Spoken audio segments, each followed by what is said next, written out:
please allow me to introduce you to Rita Ferrandino. Rita, I actually met Rita in the 2018 US EdTech Trade Mission, and she was in the, she presented a session, a much longer version of this session she's about to do now, back at the Trade Mission about how to access the US EdTech market. But let me introduce who Rita is. Rita Ferrandino has built an international reputation as one of the most effective strategists and coalition builders in the education community.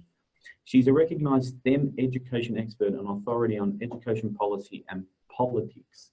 That's an interesting little thing. We might ask you about the policy and the politics, actually. And if you actually follow, at some point, if you connecting with Rita on LinkedIn, you'll see fantastic photos of, I think I've seen the Michelle Obama and the Barack Obama, and there's so Rita's pretty well connected. Rita is also the founding partner at ARC Capital Development, a global private investment advisory firm. ARC Investing operates and advises companies in the K-12 education and special needs markets, and has served over 100 clients in the US, Canada, Mexico, Singapore, Hong Kong, China, Ireland, Turkey, Israel, and India. Our clients and portfolio companies provide products generating over $1 billion a year to schools worldwide. And at some point, we'll get your contact details, Rita, you can share with the group. Rita currently serves as the president of Education Design Studio, Inc., a private seed fund incubator created in collaboration with the University of Pennsylvania's Graduate School of Education. And we'll talk a little bit about Graduate School of Education at UPenn as well, because I think they're doing some really interesting stuff. So now it's time for me to hand over to Rita. So thank you very much for being with us, Rita. Well, welcome. First of all, I am delighted to be with you. I'm in Sarasota, Florida, and I welcome, if any of you come to the United States, you're welcome to come be my guest. I have a big home and a very large Italian heart, and I would love to be able to host and share our hospitality here in the US. So today we're going to talk about selling into the US education market. And I am hoping that at the end of this session, you will at a minimum have LinkedIn with me and have enough information to be just enough to be dangerous, and that you'll stay in touch so that as you think about moving forward with working in the US education market, we can help you avoid some of the costly mistakes and help you accelerate in reaching this marketplace.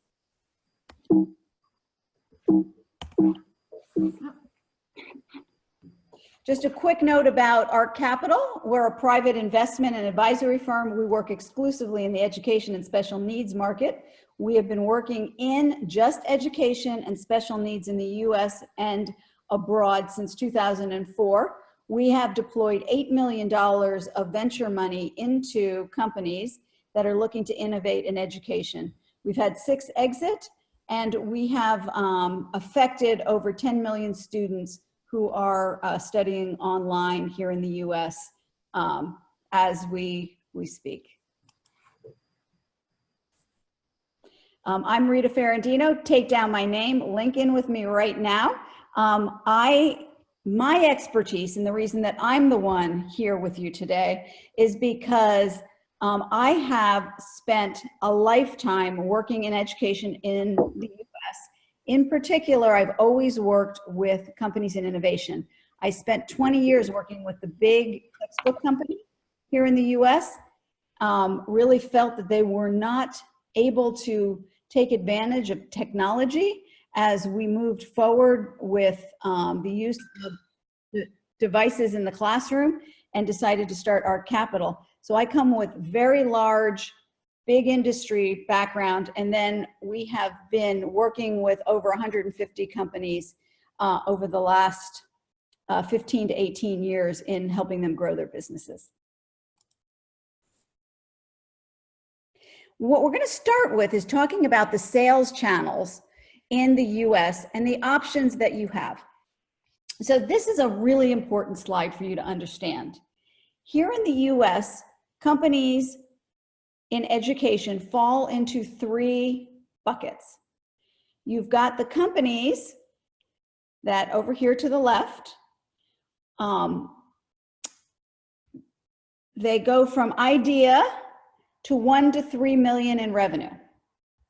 We expect that companies in this first hump have successfully figured out how to sell into hundreds of sites in the US.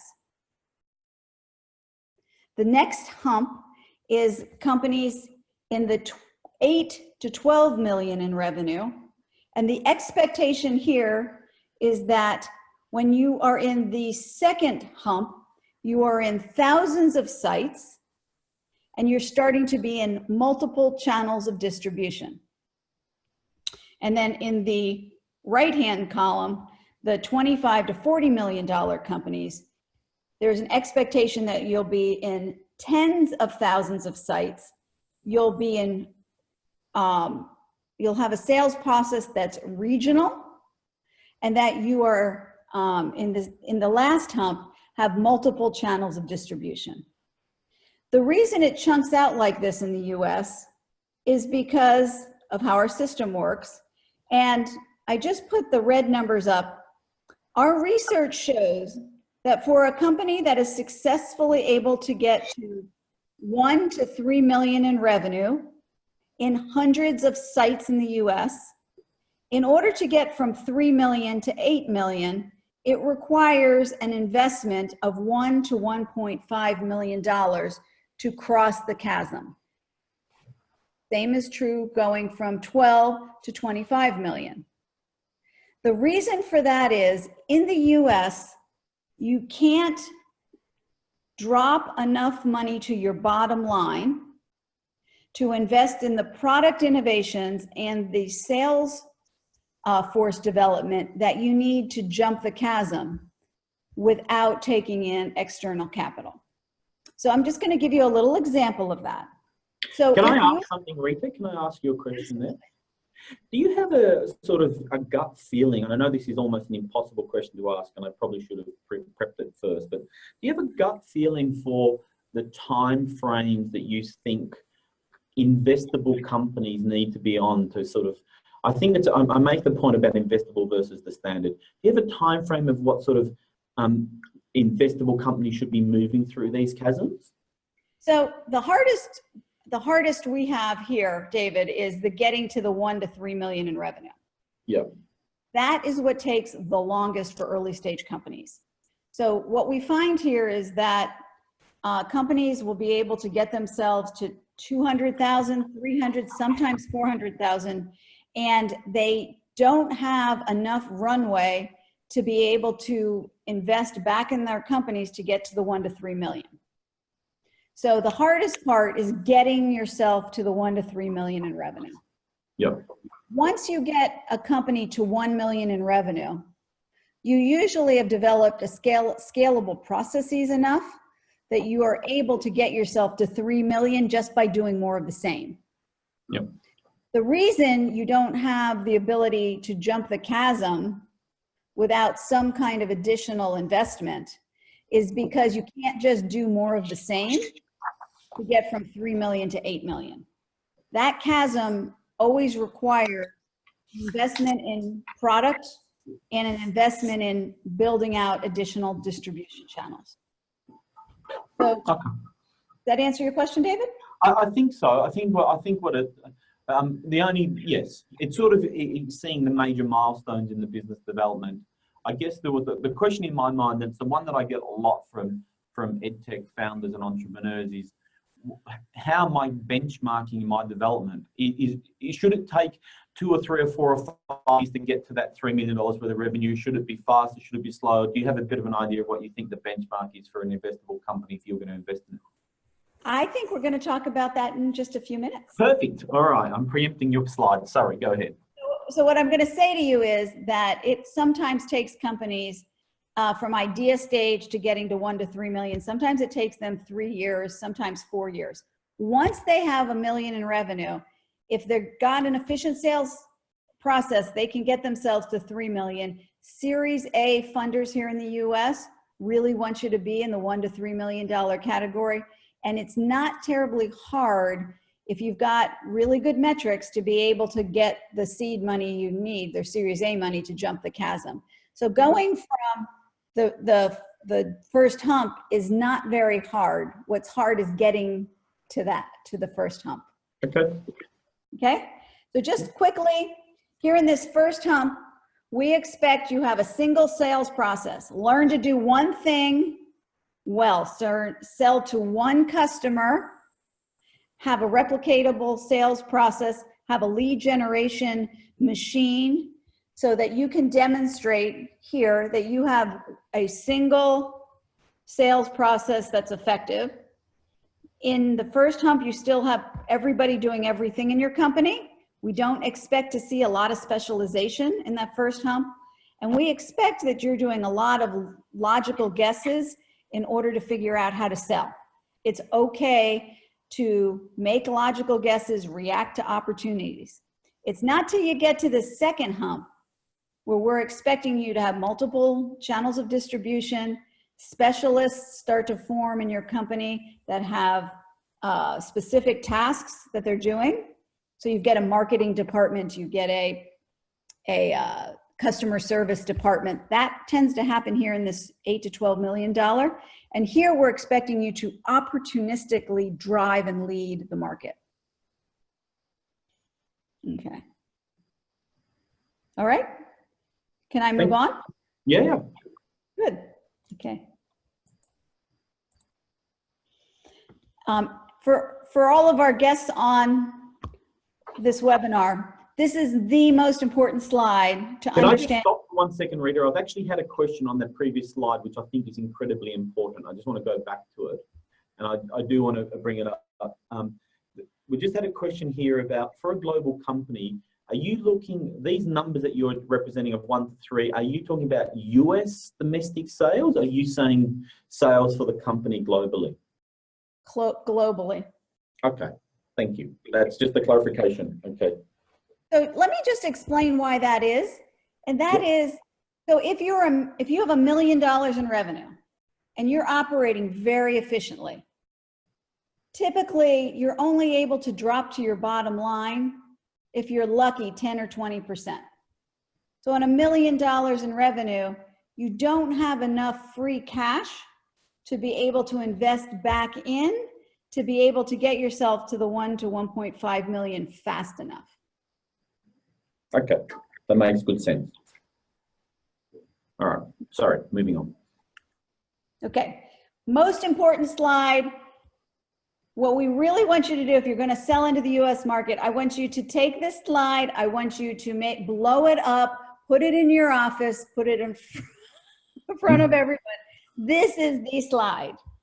Here in the US, we operate completely on a school selling cycle. And I'm going to explain what I mean. Here in green, we have lead acquisition. Here in the US, our schools start August through September. Exactly the time you see the purchase orders are released here in the US. They're the purchase orders are released in alignment with the start of school, because everybody in the US wants all of their school materials, whether it's higher ed or K-12, for the start of school. So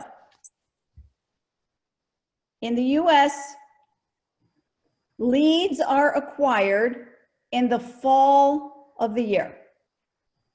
You want to get as many leads into your funnel as possible in the fall. And that's because in the spring, decisions are made in schools for the following school year. The reason that is because primarily all of the school funding, whether it's local funding, state funding, or federal funding, is all controlled through budgets that are given to school districts. Budgets, all local and state budgets, are released April, May, June, July, and August, when our governments solidify their budgets. So the reason David said it in my LinkedIn, you can always see me hobnobbing with political people, and that's because here in the US, education is regulated and it is really controlled by government spending. So if you want to be effective, you need to understand how government budgeting works, and in some cases you want to even influence it. Not certainly at an early stage. You leave that to people like me or professional lobbyists, but this budget cycle is what's important. To be an effective, long-lasting education company in the US, selling into the US, you need to get to a place where you are included in the budget cycle. You are purchased out of budget money. And once you get into a budget, so say you are making a middle school math program, and you sell that middle school math program into a district level sale, you're purchased out of the math curriculum money. The good news is that if you are in that budget, you will typically stay in that budget for many years.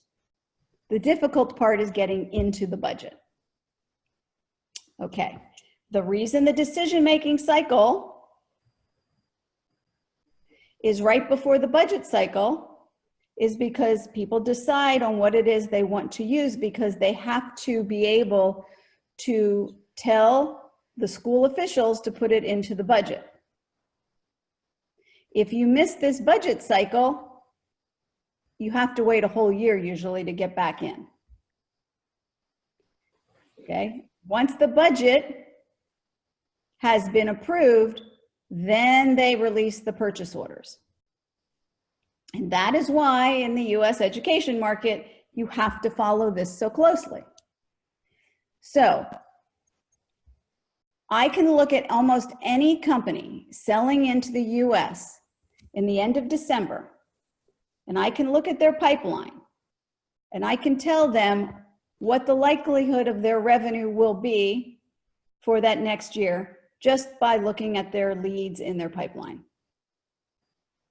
So companies that think that they're going to go out in January and acquire leads are so far behind the 8 ball, because you have to be really in January starting to talk to everybody who's making decisions.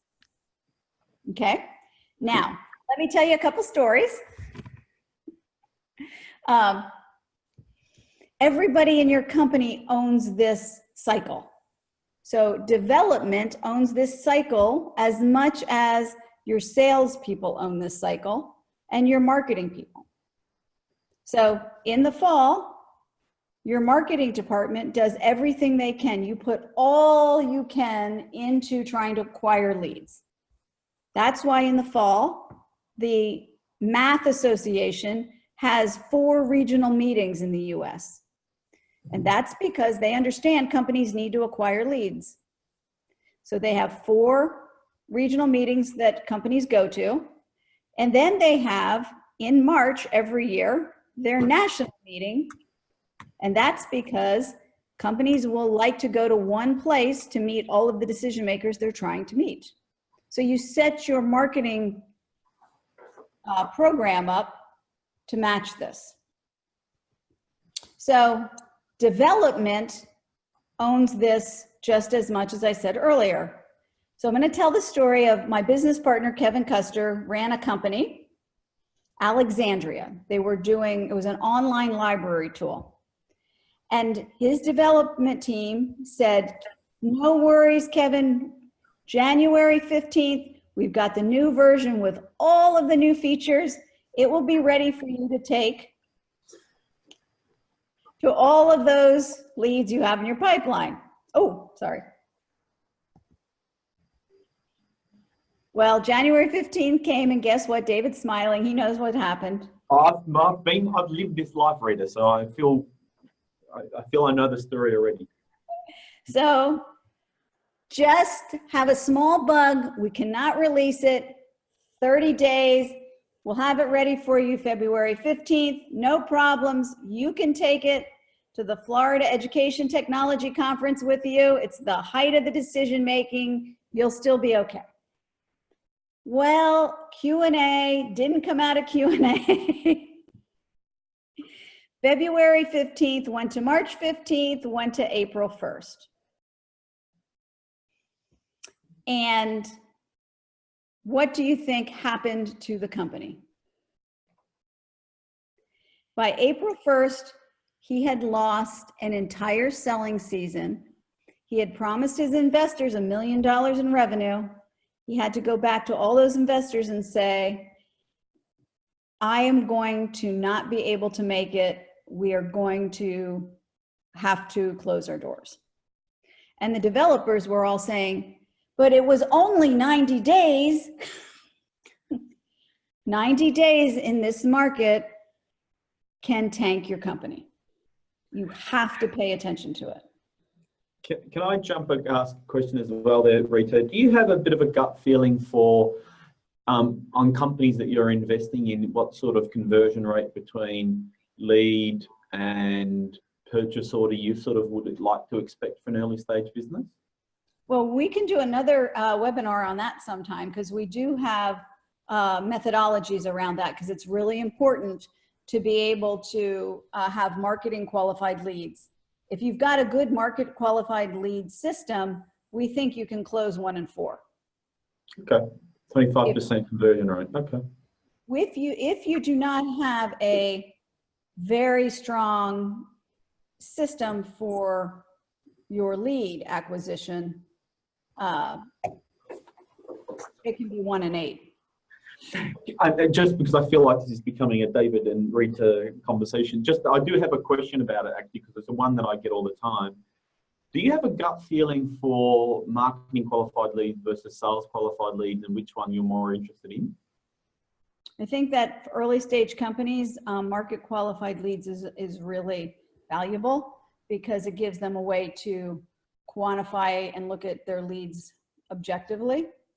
Because all of you entrepreneurs that are on this call, you all have these very big,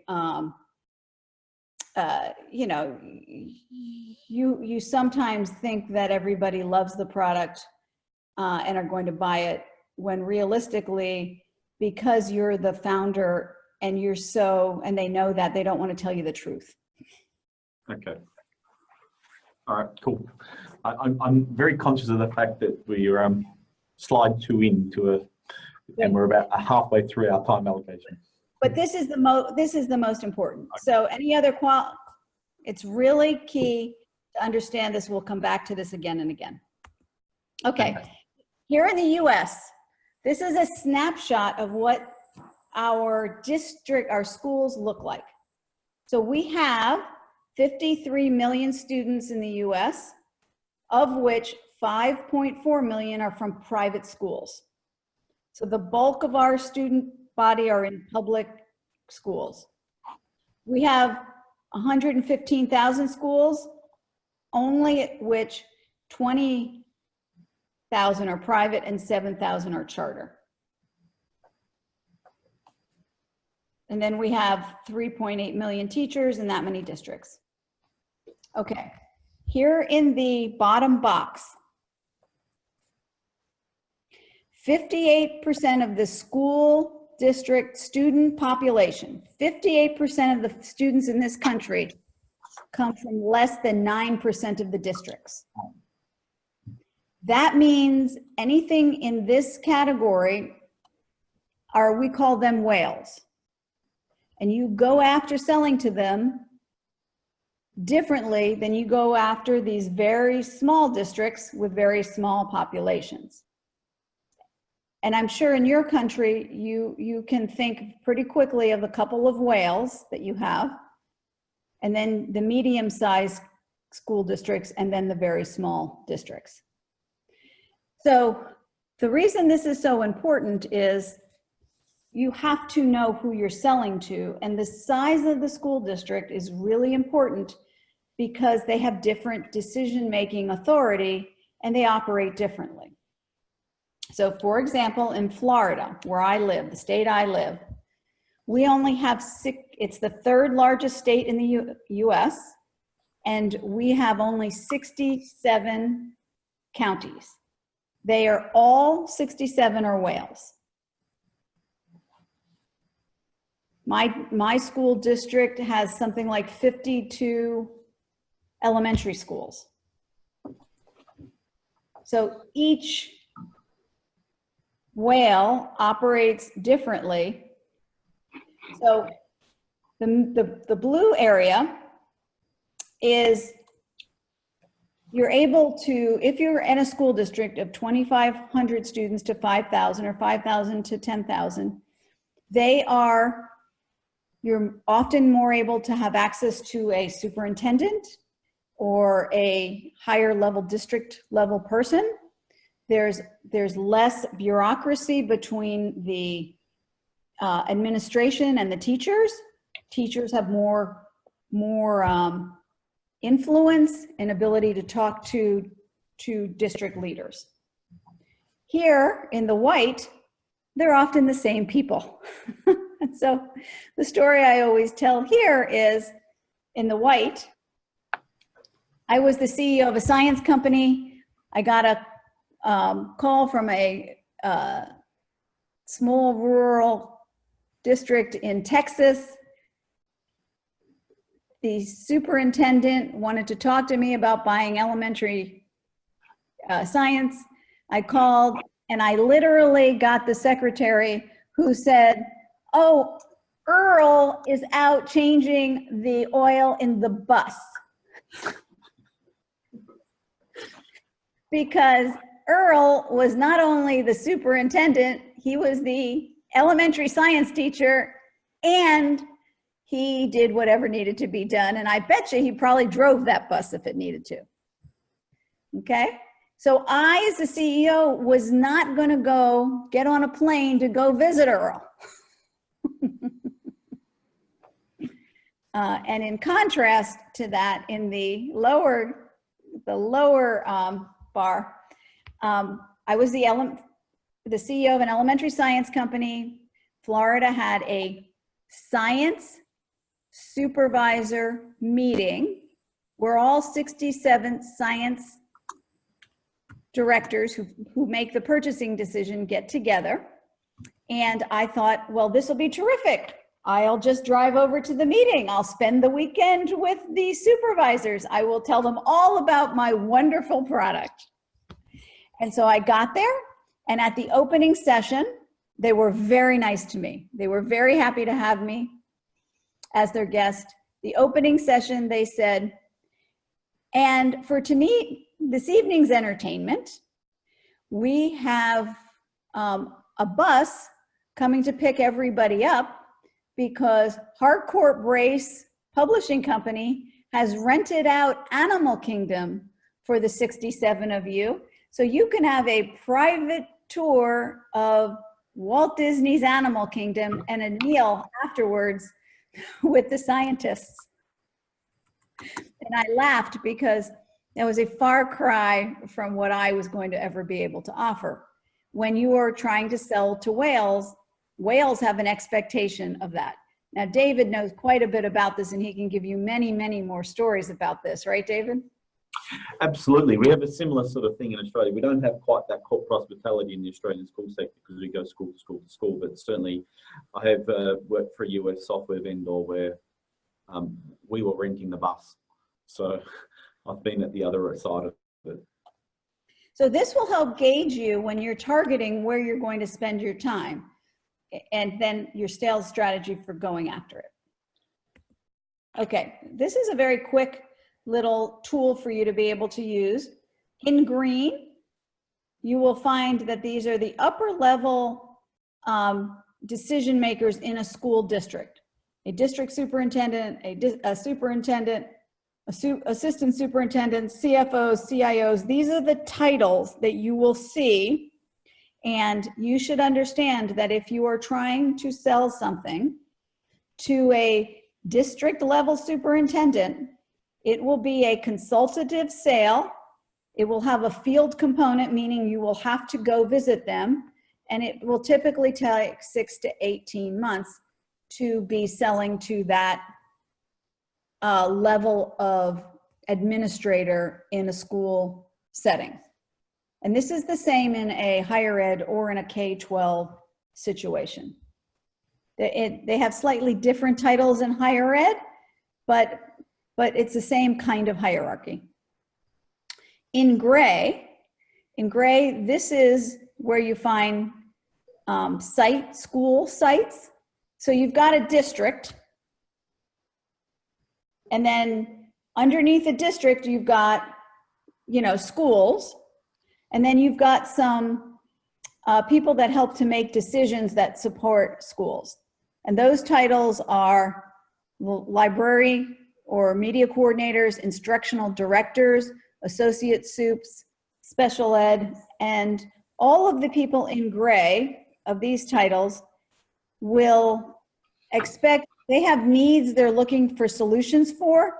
They usually have a centralized decision-making process, and it takes 3 to 12 months to talk to them. I'm going to get to the next slide, which will help this make more sense. In green, you've got teachers in a school, librarians in a school, and instructional coordinators in a school. They are usually sold to through inside sales, and it tends to take 3 to 6 months to sell to them. And if you're planning to sell anything to a parent in the US or to a student, there is an expectation that that will be done online, automated, and they'll make decisions fairly quickly. Okay? I'm going to let you have this as a resource, and I want to keep going. Everybody has a different level of buying authority. And I'm sure, David, this is the same in Australia. Definitely. The numbers are not the same, but people are able to buy things without having to go for additional sign off, okay? So we know in the US, a teacher can spend about $500. If you're lucky, a teacher can spend $600. But that's for everything they buy. So if you're planning to sell something to the US market to a teacher, you have to understand you're competing with buying paper and pens and school supplies, and they have very little buying authority. If you're going to sell something to a principal is in a school. They only have $2,000 to $5,000 of purchasing authority. If they want to go and buy an entire new K-6 elementary math program for $50,000 or $60,000, they're not going to be able to make that decision without going to a district or state level person. They will have to get authority from somebody. And even a superintendent, which is what's the equivalent in Australia to a superintendent, David? They would be called a district director, but they're sort of, to be fairly frank, they're fairly irrelevant in the purchasing process in Australia. They don't buy for schools. They don't buy curriculum products at all. They may buy some systems, but they're not very important at all. So we would have district director, principal, and principals really, you could probably just shift all of this up and replace district or state admin with principal, and in that principal slot you'd probably put like department head. I think that might be the right language in Australia, where a person responsible for literacy or maths or science would have their own budget in that category somewhere. So guys, when you're selling in the US, these are the titles you will expect to see, okay? So you can keep this as a reference. There was a good question actually, which I want to bring up to you as well.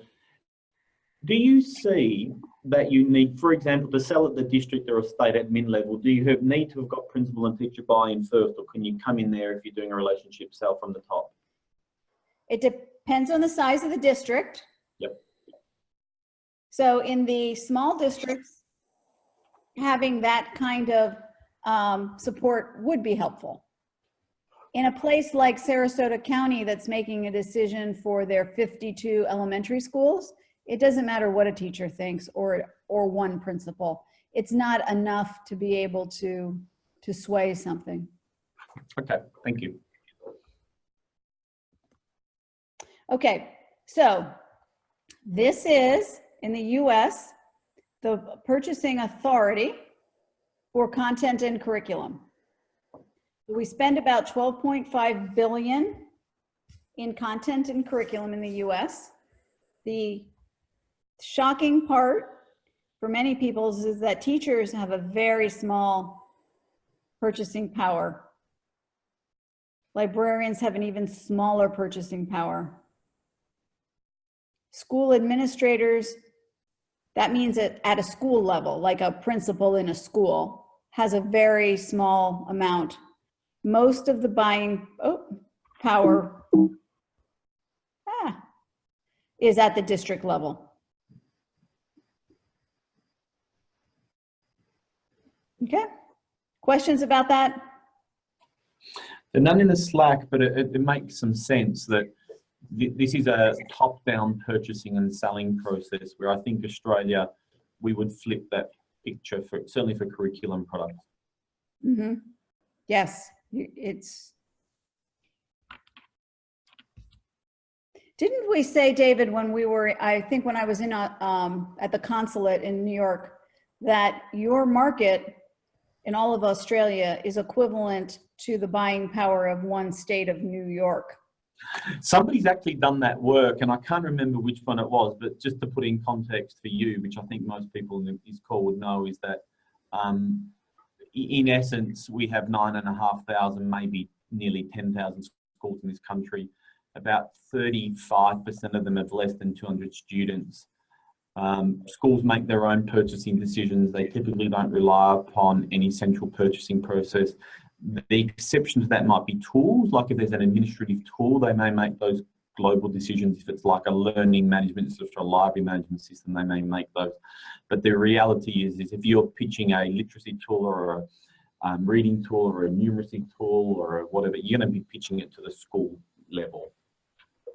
So I hope that all of you listening find that comparison valuable. It is different here in the US, for sure, as this slide depicts. Okay, next I'm going to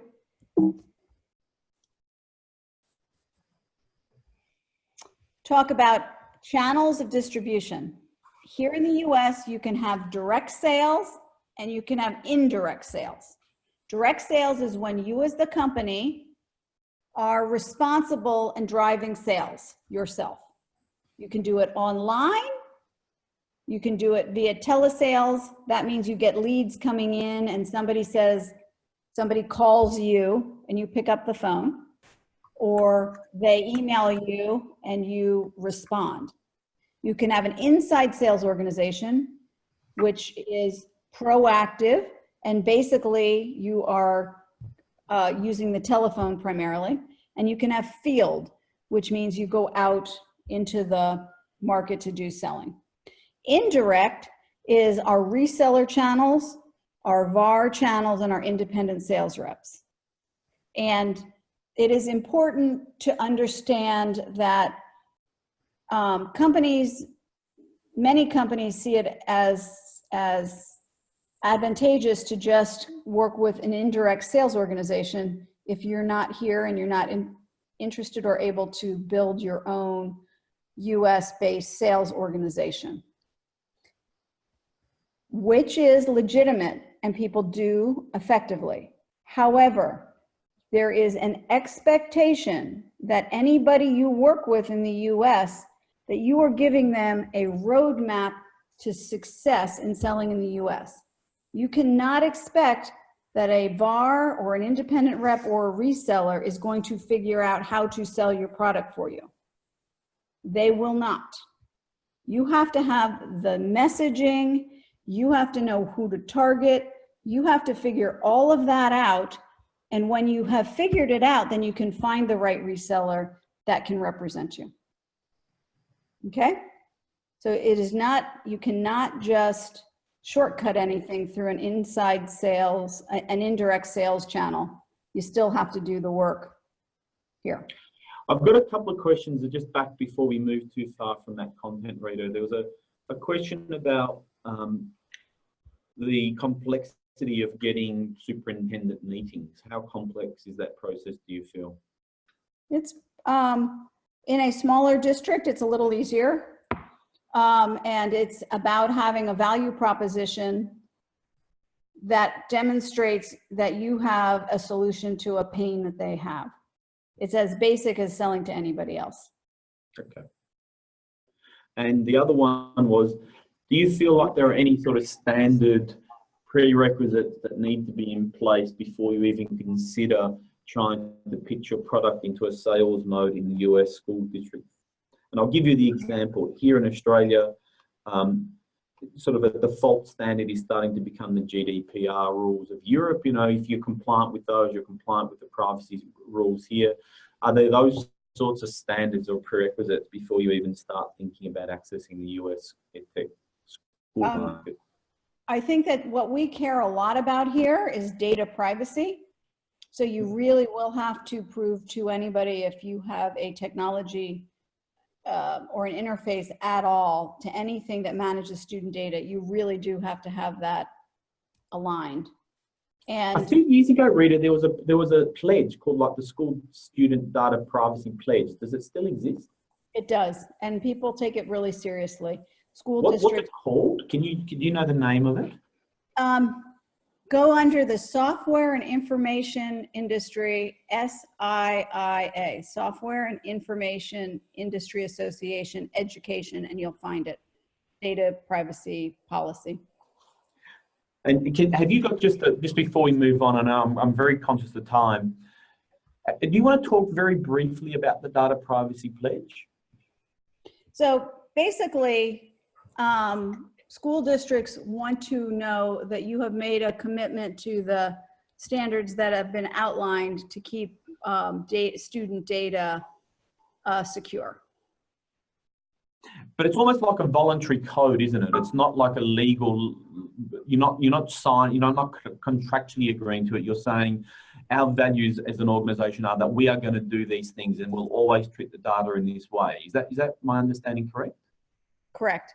But being able to say to the districts that you're following this and that you understand data privacy is something they have an expectation you're going to have to show or prove. Okay, thank you. And the IMS standards, and you know, it's all of the standards that you would expect have to be in place. But to answer your question, David, I really think that if you're interested in the market, you really should get out there and you should pilot it. You should try to find some people to use it in the US and learn. Yep. There's another quick question I have for you, and it's one of these, it's a personal bias thing. Single sign-on, important or irrelevant? Critical. All right. Good. Being able to integrate into single sign-on solutions is really important, especially in larger school districts. As you can imagine, you have here in the US, we have big districts. Even the medium-sized districts are big compared to what you're used to. And if you don't have single sign-on, what a nightmare. What about in the pilot stage though? Do you think you can go to market in piloting with not having single sign-on dealt with or do you think you should wait until you've got single sign-on dealt with? I think you could pilot it with you know, a few smaller control groups. Yep. Okay. Thank you. Okay.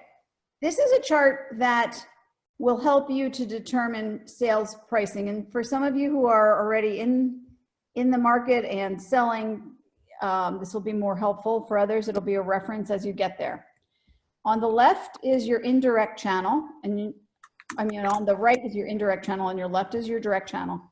Down here is the average sale that you are selling. So if you are selling, if your average sale is $2,000 to $5,000 per sale, there is an expectation that it's going to take you 90 days to close it in the US, that it'll be a decision-making group of 2 to 5 people. It's more of a packaged product, meaning that you're going to give them everything in one sort of unit. You're going to be selling it to a principal who will probably talk to a teacher, and you would use a telesales methodology to be selling it. So if you are selling a K-6 math curriculum, that is going to be, in almost all cases, an average sale of $100,000 per sale. It's going to be expect you to take 18 months to sell it. You're probably going to interface with about 20 people. It's a big enterprise integrated sale. It's going to get to the level of decision making of a senior district administrator or superintendent, and you have to use a field sales organization. So how you set up your sales organization in the US is really dependent on your average selling price. So if you're selling a $29 product, you are going to be mostly selling it in this case to a teacher or an instructor, and it'll take up to 30 days. And you really have to do it in an online methodology to make the business work. Okay, so that's the direct side. The indirect side is the same. Okay, if you get a dealer will take you on if you can demonstrate to them that they can sell between $2,000 and $5,000 of your product every time they sell it, and that it'll be sold to a principal. It's a packaged products, meaning they don't have to do anything. They just have to sell it. It's going to take them up to 90 days. If you've got a more expensive solution, then you're going to use a reseller channel or a value-added reseller. They sell things at a district level, and it's going to take a little more. Okay, and an independent sales rep here in the US, there are not very many good ones, and they really are looking for much larger opportunities.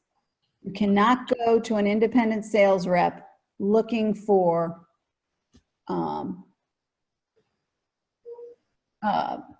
to sell your $39.95 teacher bundle. Yeah, so my question is, if we talked lots at the start about the selling cycle, do those smaller sales of the App Store and the sort of $2,000 to $5,000, do they still stick regimentally to that selling cycle? Can you sell outside of that cycle on, products that are selling at a smaller price point? So this is for being in the budget, David. Yes. So smaller sales are discretionary, more discretionary, and used out of miscellaneous money, so it's not as important to be in this cycle. So Okay. if you're selling a lower priced product that's not in a budget, you can do it anytime. It is, however, harder to build a business on that because you have to have so many $39.95 sales. Can I also make the point, we've got sort of about 10 minutes left, and I just wanted to make sure if there's anybody in our audience who's got some questions, please start throwing them into the chat and we'll start getting through them as well. So I just want to tell one joke, and that is when you go here in the US to a conference, many people show up and they take a booth. There's many people there. They stand in front of their booth, they sell them a little song. A miracle happens and money shows up. That does not happen in the US, just so you know, okay? Yeah. You can't I just don't think that happens in Australia either. You can't just come over one time and go to ISTE and do this. Okay.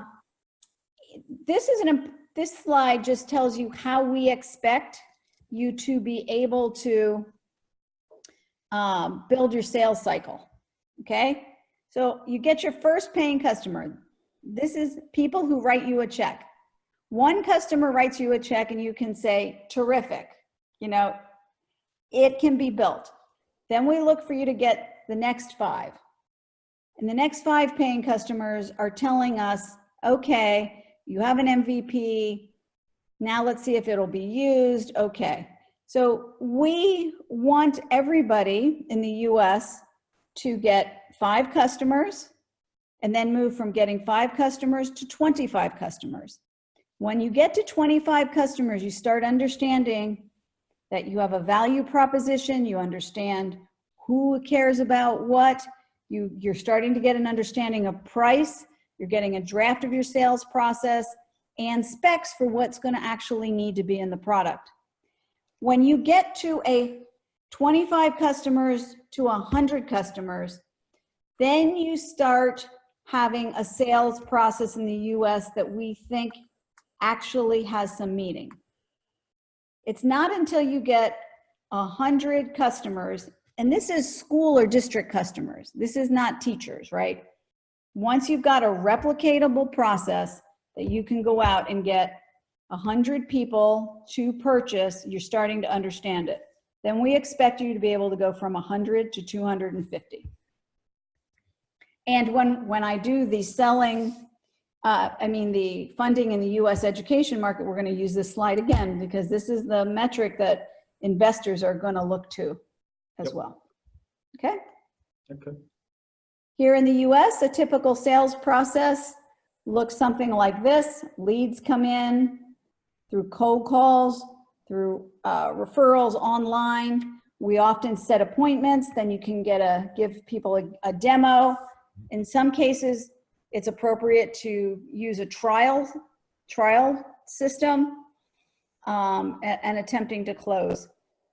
You will have to discover your own sales process. Some people have much more complicated sales processes, and we really want everybody to try and get to as streamlined a sales process as possible.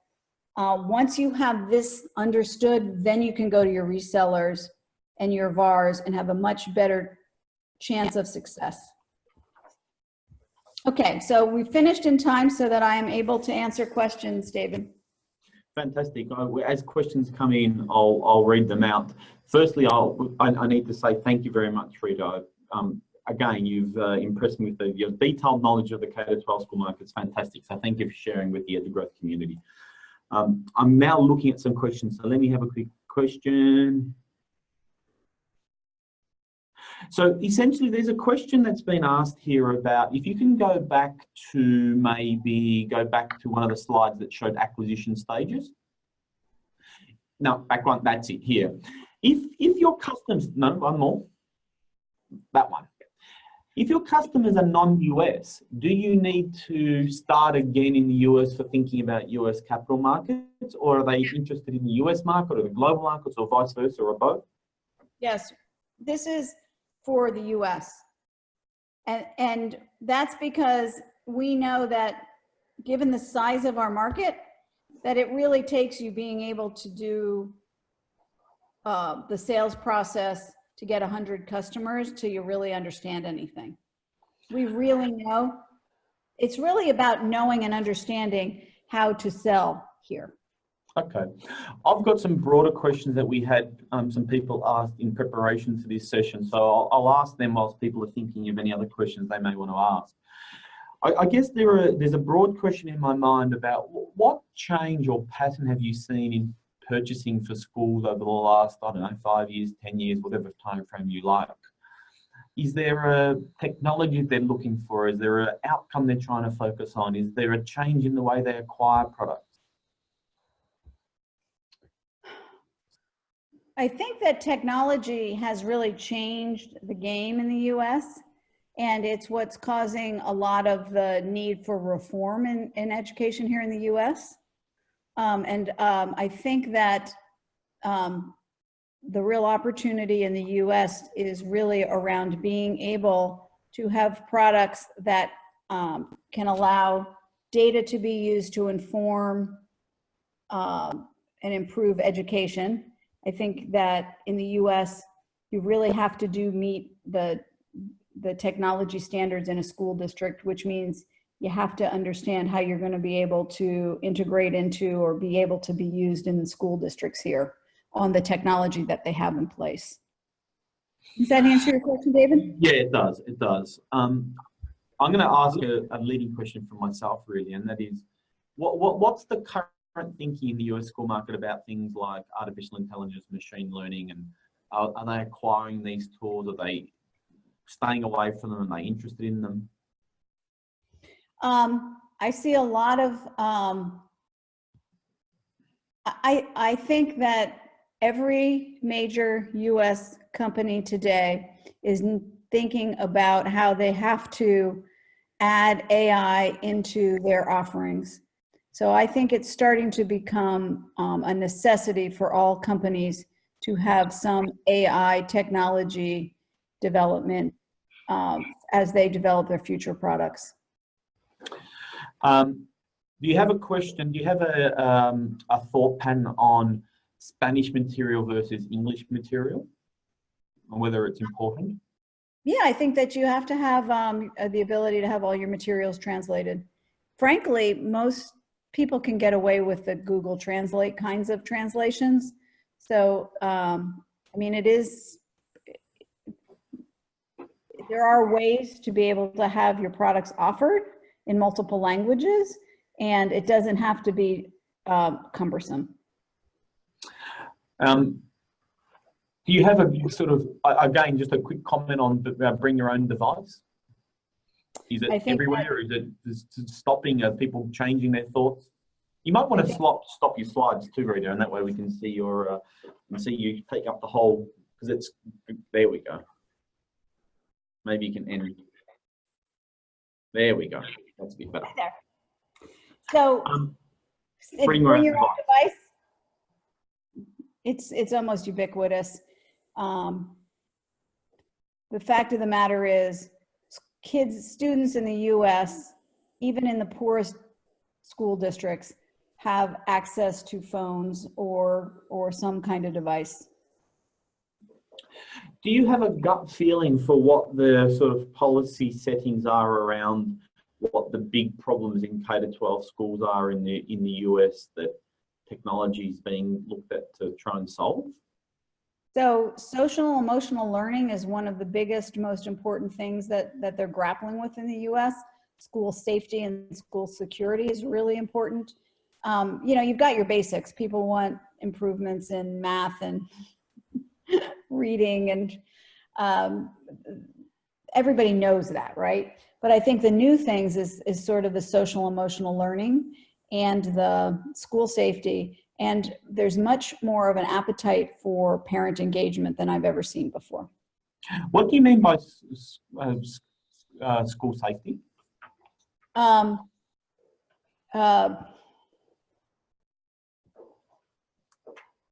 Safety with data privacy, safety with anything that protects children. Yeah, so you're talking about online safety and, you know, bullying and things like that. Correct. Okay, cool.